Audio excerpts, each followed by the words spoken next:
Fue el primer caso que llevé tras graduarme de la Academia de Policía. Al principio parecía un suicidio cualquiera, pero cuando aparté la niebla y vi la ilusión que se escondía detrás, un escalofrío me subió por la espalda. Mi mentor siempre me repetía que, si eres policía, tienes que mirar el caso tal como es y no hurgar demasiado. Si lo haces, acabas haciendo daño a otros y también a ti mismo. Y tenía razón. La fallecida era una ama de casa. El salto quedó registrado por varias cámaras de seguridad de la urbanización. En ese momento, ni el marido ni el hijo de la víctima estaban en casa y no entró ni salió nadie ajeno. Es decir, cuando cayó, aparte de ella no había una segunda persona. Los distintos ángulos de las cámaras, junto con la inspección de la escena, apuntaban a que, casi con total seguridad, se trataba de un suicidio. Sin embargo, durante la investigación descubrimos que la víctima tenía una familia feliz y una situación económica desahogada. Su marido era jefe médico en 3 hospitales de la zona. Su hijo estudiaba en un instituto de élite con notas brillantes, sus padres seguían vivos y vivían cerca. Era, en pocas palabras, una familia que despertaba envidia. Que un suicidio ocurriera en un hogar tan perfecto hacía inevitable pensar que había algo escondido. Por eso, aunque las cámaras mostraran que se quitó la vida, no nos atrevimos a dar nada por hecho. Nos obsesionamos con que cada prueba encajara al milímetro, por miedo a dejar algo suelto. ¿Qué verdad oculta podía empujar a una mujer a abandonar a un hijo pequeño, a unos padres mayores y a una vida que tantos envidiaban, para acabar así de desesperada? No pude evitar pensarlo, cuántas familias parecen impecables por fuera y por dentro, están llenas de grietas. Me tragué las emociones y me preparé para ir más a fondo, por si salía a la luz un secreto capaz de sacudirlo todo. Pero muy pronto dimos con un motivo, llevaba 3 años sufriendo depresión. Me dio una pequeña decepción, aunque también sentí alivio. Maldita sea esa enfermedad. Sobre por qué alguien caería en depresión dentro de una familia tan ideal, tenía curiosidad, pero por respeto a la intimidad de la víctima y de los suyos, me limité a revisar su historial y a hablar con el médico que la trataba para confirmar el diagnóstico. No indagué más. Como novato, a mí me tocaban tareas sencillas, sin técnica, ayudar a la familia con el certificado de defunción y los trámites de cremación. Así que traté bastante con sus parientes. Cuando el marido me invitó a la ceremonia de despedida, aunque no me apetecía, era joven y no me resultaba fácil rechazarlo, así que acepté. Como ella era de allí y él venía de fuera, los asistentes eran sobre todo familiares de ella, por su parte, apenas unos compañeros y amigos. Se notaba que la relación entre el marido y la familia de ella era buena. En la ceremonia, los padres lo trataban como si fuera el pilar de la casa. Aún así, sentía que algo no encajaba, pero no sabía decir qué. Era un asunto personal, así que no fui en coche patrulla. Además, acababa de empezar a trabajar y no me daba para un coche, así que al terminar me quedé en la puerta esperando un taxi. Cerca había otras personas, seguramente también asistentes. Cuando estaba a punto de bajar para pagar, de pronto saqué un papel. Decía que Lucía había sido asesinada por Álvaro. Decía que Álvaro era infiel. 2 líneas. Nada más. Y aún así se me quedó la cabeza zumbando. Lucía era la víctima, Álvaro, su marido. Dios mío. Si alguien tenía pruebas, ¿por qué no lo dijo antes? Ya la habían incinerado, aunque fuera cierto, ya no había cuerpo para contrastar nada. Aquel papel tuvo que habérmelo metido alguien en el bolsillo en la funeraria, porque por la mañana, cuando tomé el taxi y pagué en la puerta, todavía no estaba. Le di vueltas un momento y decidí volver a ver si había cámaras. En la sala no había, pero sí en el pasillo y en la entrada principal. Usé la excusa de la investigación para copiar los vídeos. Al salir, me crucé con Álvaro, solo, con la urna de cenizas en brazos, a punto de marcharse. Verlo irse sin nadie terminó de encenderme la alarma. Si tu hija se suicida, tenga o no tenga culpa el yerno, ¿cómo pueden los padres no sentir ni una pizca de rencor? No hace falta que se conviertan en enemigos, bastarían un par de frases duras o una mirada fría. He visto peleas por menos, incluso con la policía de por medio. Y, además, algo tan serio como recoger las cenizas, y solo aparece el marido. Yo no era de la zona y no conocía sus costumbres, pero por lo que yo sabía, ese trámite lo hace la familia entera. ¿Sería por algún tabú, porque los padres aún vivían y por eso simplificaron el ritual? En resumen, el vínculo entre el marido y los suegros era demasiado íntimo, y el cariño de los padres hacia su propia hija no se parecía en nada a lo que uno esperaría. Si no supieras la verdad, pensarías que la muerta era la nuera. Me guardé la sospecha y volví a la comisaría para informar sobre el papel. Todo era como una niebla que no dejaba ver con claridad. Y en cuanto lo vieron, el equipo se quedó en shock, pero no podía ignorarlo. Había que comprobar la información y descubrir quién me lo había colado en el bolsillo. Por suerte, al revisar el vídeo de la entrada que me llevé, encontramos una cámara de tráfico en la calle, con un ángulo alto que cubría toda la puerta de la funeraria, incluida la zona donde yo esperaba el taxi. Se veía con claridad a la gente y a los vehículos. Poco después, Criminalística confirmó que una mujer que había estado a mi lado mientras esperaba el taxi fue quien me metió el papel. Mis compañeros me vacilaron durante semanas, que hoy te cuelan un papel, mañana te cuelan veneno o una bomba. Recordé que sí, a mi lado estaba una mujer de pelo rizado, con gafas oscuras y un sombrero tipo cloche, como si hubiera ido a la ceremonia. En teoría no debía ser difícil de localizar.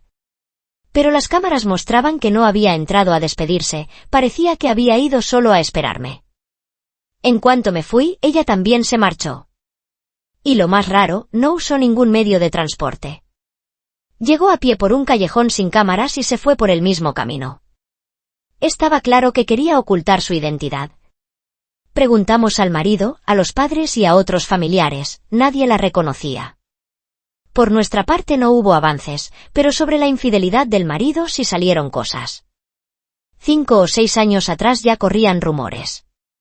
En aquel entonces, Lucía llegó a montar un escándalo en el hospital y muchos aún lo recordaban. Además, Lucía y Álvaro habían sido compañeros. Él era médico, ella, enfermera. Ese tipo de pareja es de lo más común. Y el matrimonio, para colmo, lo había apañado el propio padre de Lucía. Años atrás, el padre de Lucía era conductor de ambulancia. Se fijó en un joven médico con futuro, Álvaro. Aunque venía de una familia humilde, logró entrar en una universidad prestigiosa y después se sacó un doctorado. Al graduarse, lo aceptaron en un hospital de primer nivel. Dejando aparte el dinero, entre su aspecto, su formación y su capacidad, era el tipo de joya que muchos admiraban. Pero su origen humilde no fue un problema para el padre de Lucía. Por aquella época, tras una indemnización por expropiación, se hizo rico de golpe y solo tenía una hija. Quería encontrarle un buen marido. Así que Álvaro le pareció perfecto. Lucía había terminado estudios técnicos, pero era guapa, una chica de ciudad con muchos pretendientes, y su familia tenía recursos. En conjunto, hacían buena pareja. Todo avanzó tal como el suegro deseaba, se casaron pronto. Con el tiempo, Álvaro ascendió sin parar y Lucía, tras tener al hijo, dejó el trabajo para dedicarse a la casa. Esa historia me sonaba demasiado. ¿El típico hombre que sube desde la pobreza y luego le da la espalda a quien lo acompañó? El que, cuando triunfa, quiere quitarse de encima a su mujer de toda la vida, al no poder, ¿se plantea eliminarla? No. Imposible. Negué con fuerza, intentando borrar esa idea.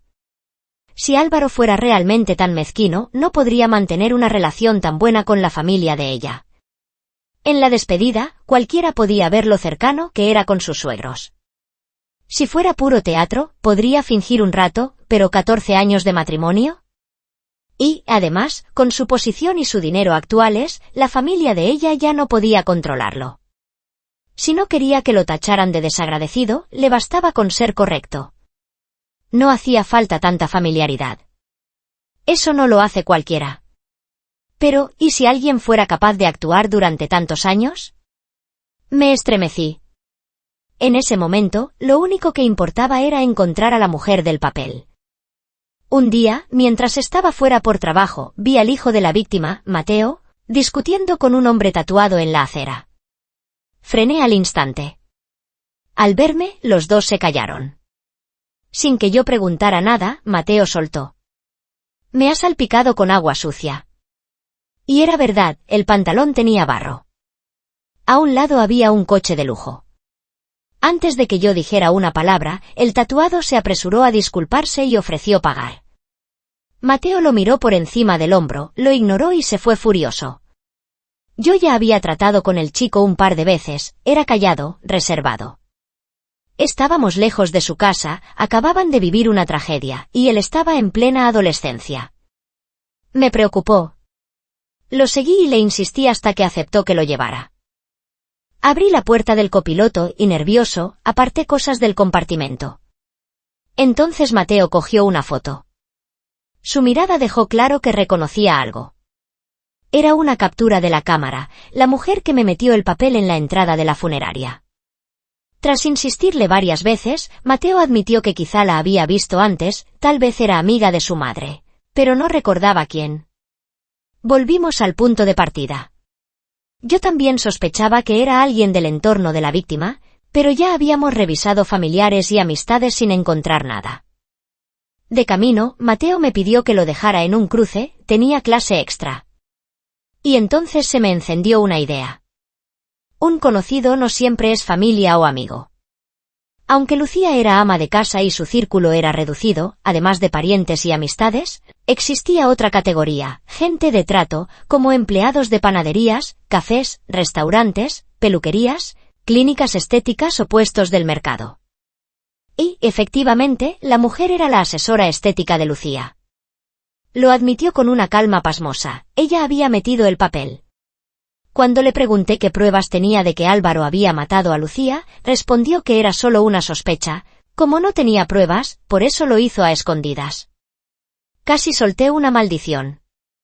Por una simple suposición nos había hecho perder el tiempo a todos.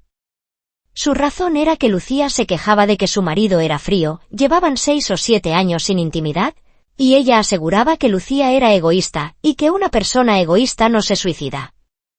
Ni siquiera entrando en la vida de pareja de nadie, ¿cuántos matrimonios viven distantes? ¿Entonces todos serían asesinatos?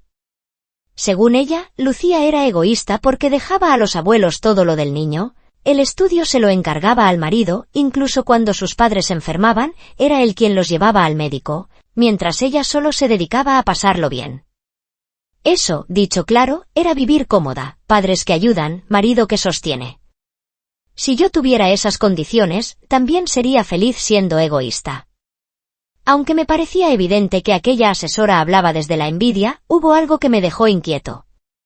Con una vida tan cómoda y tranquila, ¿por qué caer en depresión? No era psicólogo, me costaba entenderlo. Pero era un hecho que Lucía estaba diagnosticada, así que su motivo para suicidarse resultaba coherente. Un día, Inés, la asesora estética de Lucía, me llamó de nuevo, jurando que había encontrado pruebas de que Álvaro había matado a Lucía. Para entonces, el caso ya estaba oficialmente cerrado como suicidio. Recordé que mi impaciencia anterior había hecho que el equipo trabajara en vano y que me reprocharan, entre líneas, ser inmaduro y fácil de manejar. Al principio no pensaba hacerle caso, pero mi maldita curiosidad se volvió a despertar. Sentía un cosquilleo insoportable por dentro, así que decidí ir a verla y comprobar qué intentaba ahora. Esta vez fue directa. Abrió su portátil y me enseñó una foto, diciendo que Lucía era infiel. Que incluso le había hecho un seguro enorme a su marido, seguramente planeaba matarlo para cobrarlo, pero Álvaro descubrió el plan y la mató antes. A simple vista, era la imagen de un edificio de estética, el lugar al que Lucía solía ir, donde trabajaba Inés. Antes de que yo estallara, ella hizo zoom y señaló la esquina inferior derecha. Mira, ¿no es Lucía? En efecto, bajo un plátano de sombra, a la derecha, había una pareja muy pegada, pero estaban demasiado lejos y no se distinguía el rostro. Con esa foto no se podía asegurar que fuera Lucía. Aún así, por el abrigo, el peinado, la forma de andar, yo podría jurar que era ella. Al verme dudar, Inés se apresuró a añadir que la imagen era de hacía 3 meses, durante la grabación de un anuncio y que la descubrió por casualidad.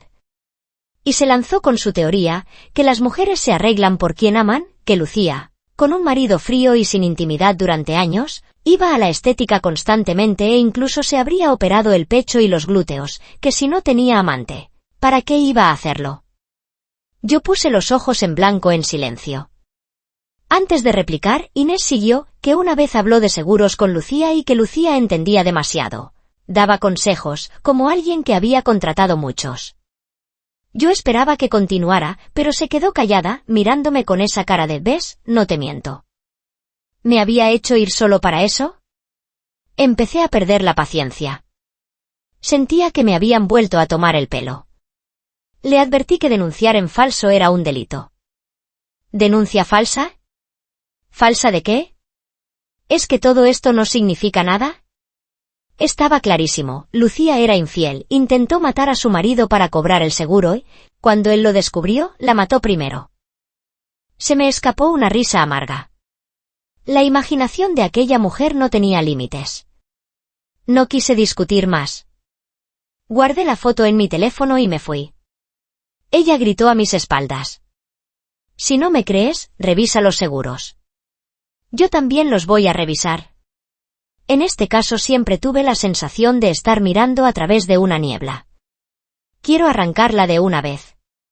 El análisis avanzado de la imagen arrojó un 95% de probabilidad de que fuera Lucía.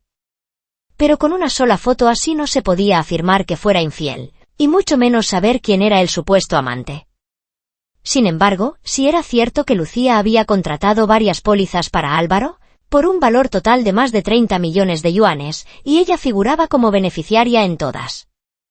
Lo que me dejó aún más impactado fue su situación financiera. A pesar de venir de una familia acomodada, acumulaba varias deudas impagadas e incluso había hipotecado la vivienda, el apartamento de lujo donde vivían todos. Resultó que, 5 o 6 años atrás, Lucía empezó a engancharse al juego. No solo se ahogó en deudas, sino que cada vez descuidaba más a sus padres y a su hijo. La relación conyugal también se fue enfriando. Sus padres casi se quedaron sin ahorros para ayudarla a pagar, pero Lucía no pudo dejarlo. Poco a poco se desilusionaron y terminaron volcando su cariño en el yerno, que siempre los atendía con esmero. Con razón estaban tan unidos a Álvaro. Quizá, para esa familia, la muerte de Lía también fue, en cierto modo, un descanso. Dejar de vivir con el miedo de abrir los ojos un día y encontrarse sin casa o con los acreedores aporreando la puerta. Al final, ni el amor más hondo aguanta cuando lo van desgastando. Como decía Eileen Chan, la vida es un brocado deslumbrante por fuera, pero por dentro está lleno de podredumbre. Si Lía de verdad había sido infiel, entonces ese amante tenía que haberse movido alrededor de su vida. Con esa pista, señalé muy rápido a un sospechoso. En cuanto vi el tatuaje enorme en el brazo del hombre de la foto, sentí como si me hubiera dado una descarga y me quedé clavado en el sitio. ¿No era el mismo tipo, con el brazo cubierto de tinta, que había discutido con Tomás en la acera el otro día? Aquel día, Tomás dijo que se habían peleado porque lo habían salpicado con agua sucia. Ahora lo veía claro, solo era una excusa, no quería que yo supiera que se conocían. Al indagar más, descubrimos que aquel hombre se llamaba Víctor y que conocía a Lía desde niños. Fueron vecinos y estudiaron juntos primaria y secundaria.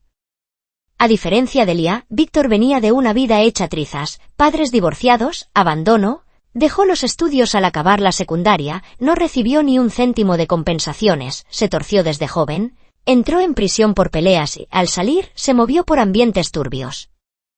En teoría, alguien así ya no debería tener nada que ver con la vida de Lía, pero demasiadas señales apuntaban a que entre ellos había un vínculo profundo. Desde ese ángulo, la teoría de Anya, que el plan de matar al marido para cobrar el seguro se destapó y por eso la mataron a ella. Sonaba con cierta lógica, pero, mirándola con calma, no encajaba. Porque, incluso si Adrián descubría la infidelidad y el supuesto plan del seguro, no hacía falta matarla. Con su estatus actual, Adrián ya era un hombre consolidado, y el poder dentro del matrimonio se había invertido. Con divorciarse bastaba. ¿Para qué matar, a no ser que hubiera perdido la cabeza? Mi mentor me lo repetía, como policía, céntrate en el caso y no caves demasiado, o acabarás haciendo daño a otros y a ti mismo. A esas alturas, la investigación casi se había metido en un callejón sin salida. no solo no probábamos que Lia hubiese sido asesinada, sino que, encima, arrastrábamos problemas por todas partes. Mi mentor me ordenó que lo dejara. Tuve que obligarme a soltarlo. Pero, medio año después, algo inesperado hizo que aquel suicidio se reabriera. Detuvimos a un mirón compulsivo y eso devolvió el caso de Lia a la luz. Era un vecino del mismo complejo. Había instalado un telescopio y cámaras de alta resolución en su casa y espiaba a los demás con frecuencia. Lia era uno de sus objetivos.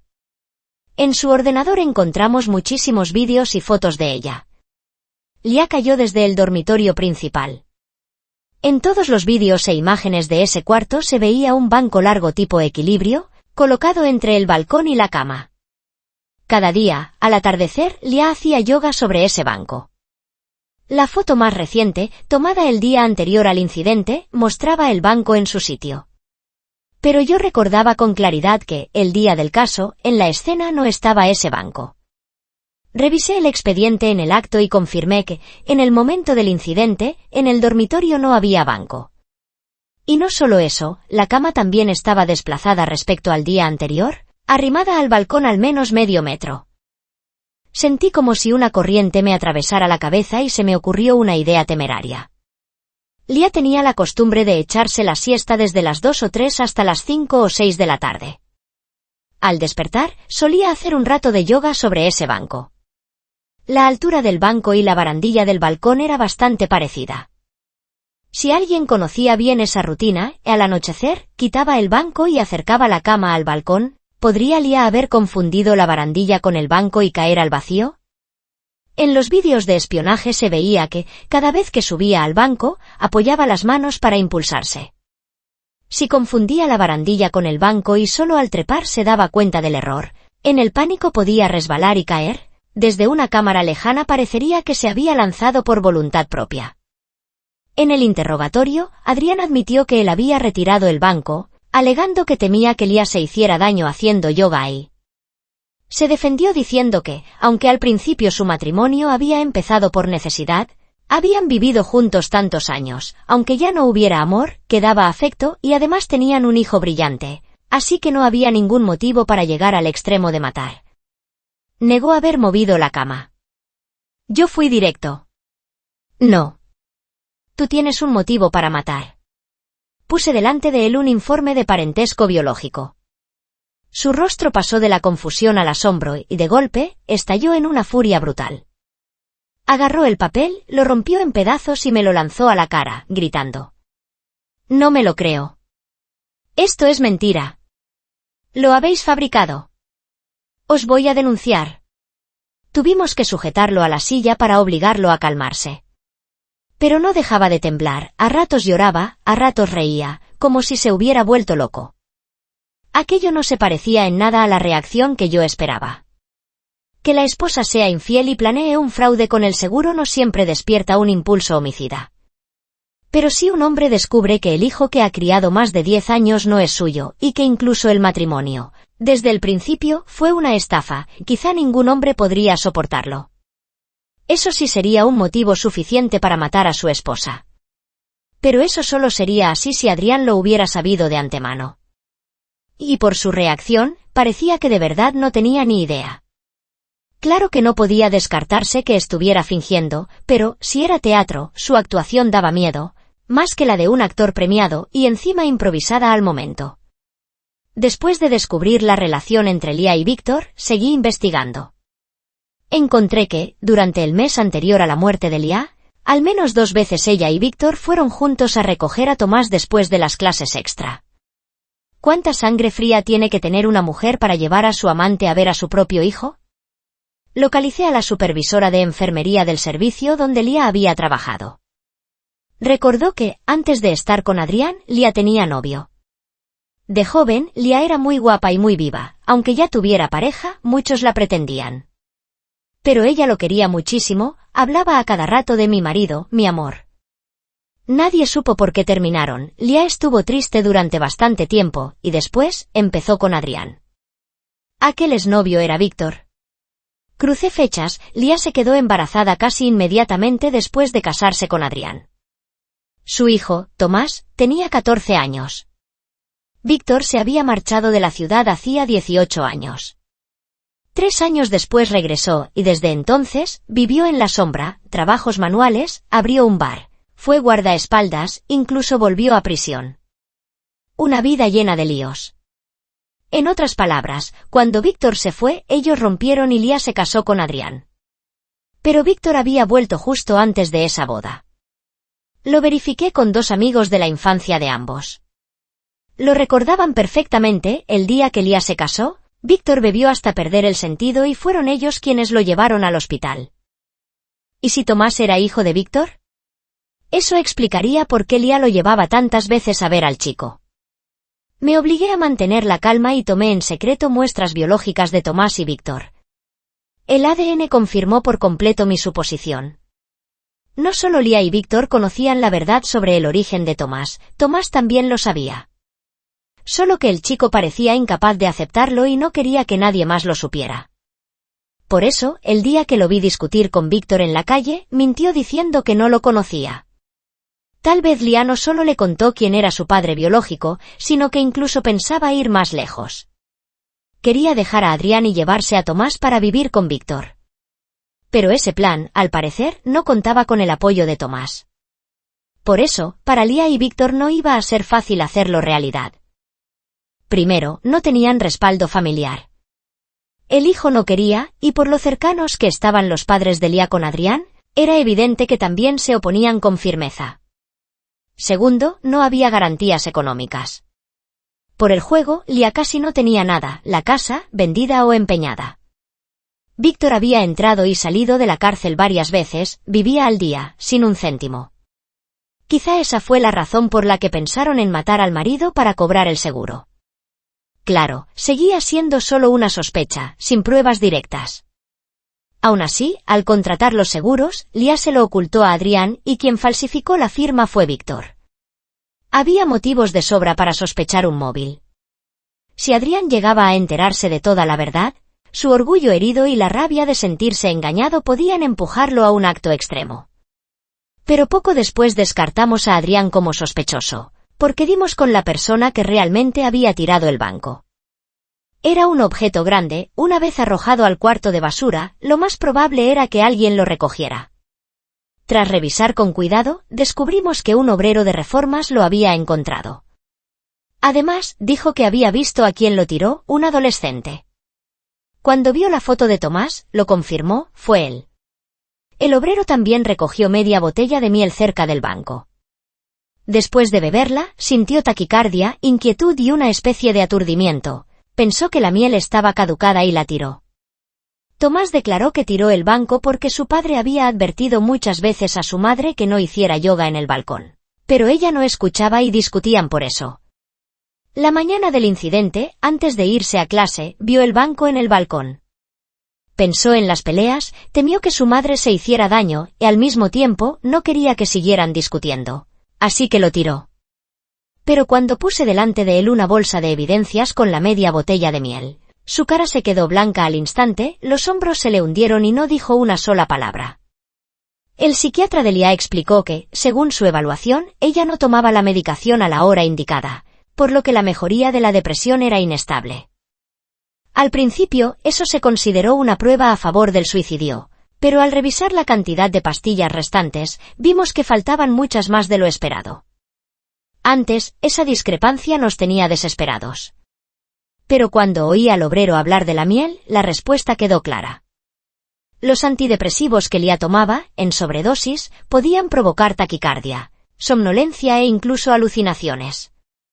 Y Lia tenía la costumbre de tomar miel antes de dormir, su familia lo sabía con seguridad.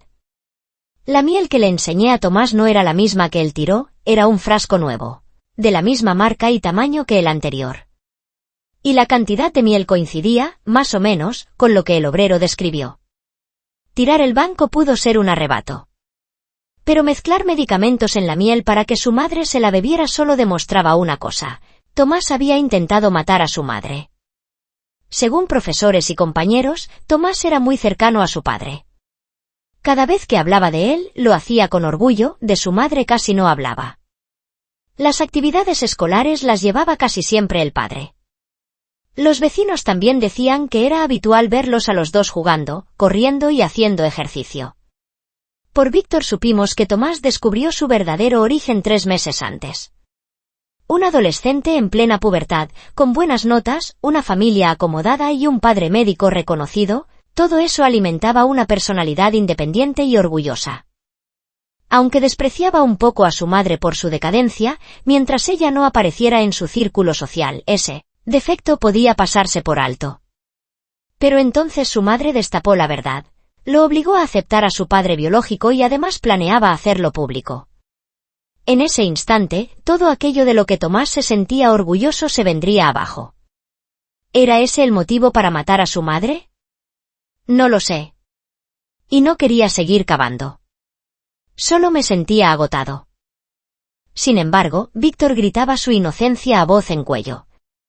Afirmaba que Tomás había sido incriminado por Adrián, que era una venganza suya, y entonces soltó un secreto capaz de helarte la sangre. 18 años antes, una noche, Víctor fue al hospital a recoger a Lía cuando terminaba el turno. Entró en la sala de guardia donde ella solía estar y, de pronto, vio a una chica joven cambiándose dentro. Él había estado bebiendo, la cabeza le daba vueltas, el cuerpo le ardía, perdió el control y la violó. Cuando volvió en sí, el pánico se lo tragó. Temía que lo detuvieran, así que esa misma noche huyó de la ciudad. Pasaron años sin noticias suyas, hasta que regresó. Por casualidad, descubrió que aquella chica a la que violó era una interna del hospital. También era una médica junior vinculada a Adrián, además, era su novia. Pero aquello jamás salió a la luz, por alguna razón, ella no denunció. Aún así, después de aquello, se fue rápido del hospital, dejó los estudios y se alejó de Adrián.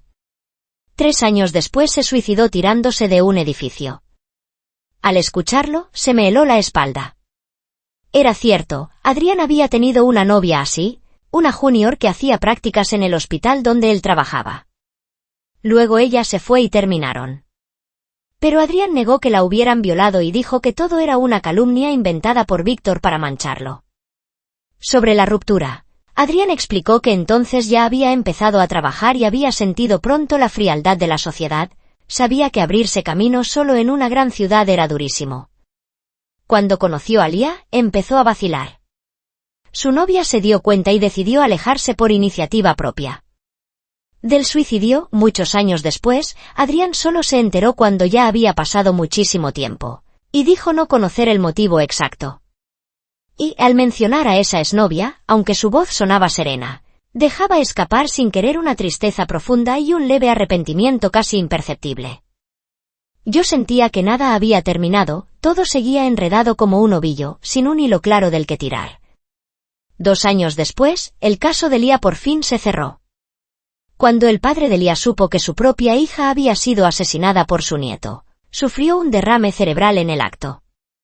No llegó ni a medio año, antes de oír la sentencia definitiva para su nieto, murió consumido por el rencor. Víctor no paraba de repetir que Tomás había sido manipulado y azuzado por Adrián.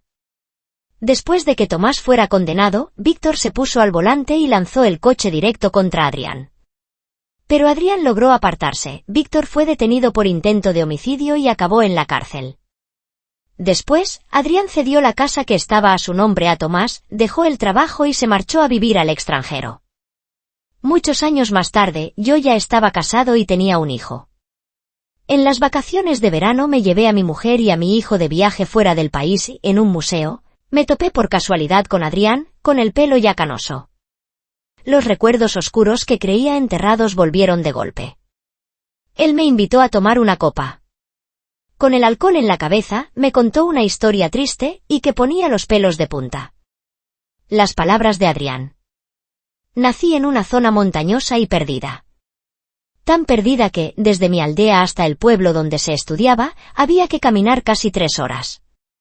Por eso, la mayoría de los críos del lugar dejaban la escuela a medias. Ni siquiera terminaban la primaria. Mi abuelo era de los pocos con estudios en la aldea, así que toda la primaria me la enseñó él, en casa. En otras palabras, nunca fui a una primaria de verdad, cuando tuve edad. Me mandaron directamente a la secundaria. Tuve suerte, se me daba muy bien estudiar. Desde el primer día destaqué. Mi tutor se compadeció de mí porque caminar tanto a diario era inhumano y me dejó vivir en su casa. Yo solo volvía a la mía una vez al mes. En casa del profesor conocí a Ruby, la hija del tutor, 6 años menor que yo. Se me pegó como una sombra, todo el día me llamaba hermano con una confianza que desarmaba. Más tarde entré en el instituto del condado, pero jamás corté el vínculo con esa familia. Cada fin de semana, Ruby venía a verme con fruta, verduras y encurtidos que hacía su madre, y me contaba sus pequeños secretos. Luego entré en una universidad de medicina prestigiosa, en un programa que me llevaba de la licenciatura al máster y al doctorado. Tiempo después, Ruby también entró en la misma universidad, ella estudiaba enfermería. Nos enamoramos de forma natural. Mirándolo ahora, mis primeros 28 años fueron increíblemente afortunados. Aunque venía de la pobreza, siempre me sentí querido. Todo me salió tan bien que llegué a creer que la vida sería así para siempre. Cuando me doctoré, me contrataron en un hospital puntero. Ruby estaba a punto de graduarse y entró allí como interna. Empezábamos a preparar nuestra boda, la felicidad parecía estar al alcance de la mano. Pero cuando el destino decide arrebatarte algo, nunca avisa. Un día recibí de repente una carta de Ruby. Decía que había vuelto a su pueblo porque allí la necesitaban más y que no la buscara. Me quedé helado, pensé que era un enfado pasajero. Salí corriendo a buscarla, pero ya se había ido de la ciudad. Pedí permiso y fui a su pueblo, se negó a verme. Solo permitió que su padre me transmitiera esto, que ella no encajaba con la vida urbana, que yo no debía aferrarme, que fuera a buscar una nueva felicidad. Yo acababa de empezar a trabajar, no podía ausentarme demasiado. Volví al hospital. Le escribí cartas, pero no respondió. En cuanto tuve vacaciones, regresé al pueblo y me enteré de que se había casado. No lo entendía. Me consumían la rabia y el dolor, estuve a punto de perder el control. Quise correr a verla y exigir una explicación, pero me lo impidieron. Ya era demasiado tarde para todo. Me fui con el corazón hecho trizas. Cuando empecé a trabajar, estaba en urgencias. En la flota de ambulancias había un conductor, Lawrence, mayor que nosotros y muy pendiente de los jóvenes. En esa época mi madre tenía cataratas y necesitaba una operación urgente. Yo acababa de graduarme, no tenía dinero y el coste del hospital me ahogaba. Lawrence me dio en silencio una suma, me dijo que la usara primero, que le pagara cuando pudiera. Incluso bromeó con cobrar intereses como un banco. Supe que lo decía solo para quitarme presión. Más tarde cambié de servicio, pero seguí en contacto con él. Y después de separarme de Ruby, conocí a Lia. Terminé casándome con ella. En el 8º año de mi matrimonio con Lia, la hermana menor de Ruby, Ava, llegó como interna a nuestro hospital. También estudiaba enfermería, como su hermana. Para entonces, Ruby ya no estaba viva, pero el nudo que yo llevaba dentro no se deshacía ni siquiera después de su muerte. Aún así, el cariño de mi viejo tutor hacia mí era real y profundo. Por eso yo cuidaba a Ava más de la cuenta, y esa fue la razón por la que más tarde empezaron a circular rumores de que yo engañaba a mi esposa. Un día, Ava vino a verme con los ojos enrojecidos y me entregó un diario. En cuanto lo abrí, mi mundo se derrumbó. Eran páginas empapadas de sangre y lágrimas, las palabras de Ruby. Lo escrito desató por fin el nudo que me asfixiaba desde hacía años. Y, aún así, habría preferido que Ruby hubiera sido simplemente una mujer inconstante antes que enfrentarme a la verdad brutal que contenían esas líneas. El diario relataba que una noche, cuando el turno estaba a punto de terminar, Lawrence fue a buscar a Lia, su hija, y le pidió que saliera antes porque era el cumpleaños de su madre. Al principio Lia se negó porque no había quien la reemplazara, pero Ruby estaba allí y se ofreció a cubrirla. Esa decisión destrozó la vida entera de Ruby. Esa noche, se topó con aquel monstruo en el vestuario. Mientras lo contaba, a Adrián se le pusieron los ojos al rojo vivo y el cuerpo le tembló apenas. Guardó silencio un buen rato antes de seguir. Después, en realidad, ya había poco más que decir. Adrián investigó y descubrió que fue Lawrence quien llamó a Víctor aquella noche. Y lo de buscar a alguien que cubriera el turno de Lia parecía casualidad, pero en la práctica solo había una opción, Ruby. En el hospital, todos sabían que Lawrence detestaba al novio de su hija y que había intentado separarlos muchas veces. Pero Lia era demasiado firme, no aceptaba romper. Hasta que esa noche, aquel delincuente por fin se retiró por su cuenta. Me puse en pie de golpe y le exigí a Adrián que volviera al país para cooperar con la investigación. Adrián solo sonrió y dijo: «Kim, solo te estoy contando una historia. ¿Cómo es que te la crees?» Yo, furioso, solté: «Lo que hizo Tomás aquel año, ¿tú también tuviste algo que ver? Si no recuerdo mal, además de tu carrera, tienes un segundo título en psicología, ¿no?» Adrián respondió: «Kim, la psicología es una ciencia, no es brujería. No es tan mágica como tú te crees». Dicho eso, se levantó, me dio una palmada en el hombro y dijo que le alegraba mucho haberme visto otra vez. Cuando Adrián se perdió de vista, yo seguía sin poder reaccionar. Sentía el cuerpo rígido, como congelado, como si la sangre se me hubiera parado. Un frío que me calaba hasta los huesos. Gracias por escuchar la historia. Si os gustó, dejadme un me gusta y suscribíos al canal. Muchas gracias.